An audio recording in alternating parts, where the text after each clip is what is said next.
Hello, readers. Our chapter today of Despereaux is chapter 45, Some Soup. Last time we read, our dear mouse had met the cook in her kitchen, and instead of killing him, she had laughed at him. And even though he didn't die, last time we read, we found out that her laughter did hurt Despereaux. Let's find out what we can in this chapter, Some Soup. Cook stirred the soup and then put the spoon down and held up the candle and looked over at Despereaux. "What are you waiting for?" she said. "Go, go, go. There will never be another opportunity for a mouse to escape from my kitchen unharmed." The smell of soup again wafted in Despereaux's direction. He put up his nose in the air. His whiskers trembled. "The smell of soup—" "Yes," said Cook. "That is soup you are smelling. The princess, not that you would know or care, is missing, bless her good-hearted self, and times are terrible, and when times are terrible, soup is the answer. Don't it smell like the answer?" "Yes," said Despereaux. He nodded. Cook turned away from him. She put the candle down and picked up her spoon and started to stir. "Oh," she said, "these are dark days." She shook her head. "And I'm kidding myself. There ain't no point in making soup unless others can eat it.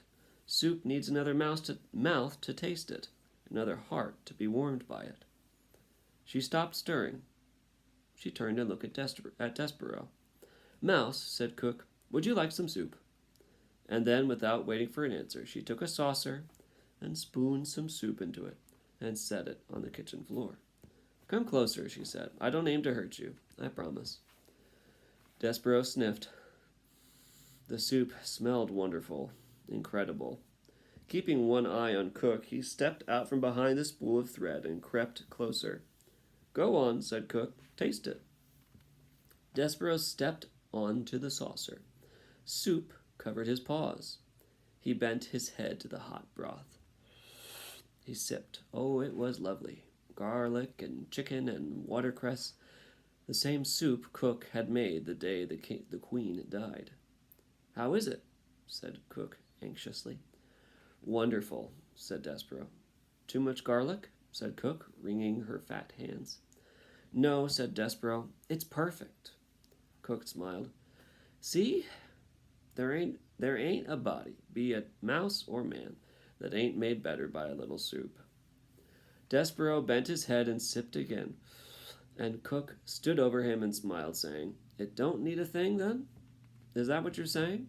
It's just right?" Despereaux nodded. He drank the soup in big, noisy gulps, and when he stepped out of the saucer, his paws were damp and his whiskers were dripping and his stomach was full. Cook said to him, "Not done already, are you? Surely you ain't done. You must want more." "I can't," said Despereaux. "I don't have time. I'm on my way to the dungeon to save the princess." "Hee!" Cook laughed. "You, a mouse, are going to save the princess?" "Yes," said Despereaux. "I'm on a quest." "Well, don't let me stand in your way." Here is Despereaux declaring that the soup is perfect.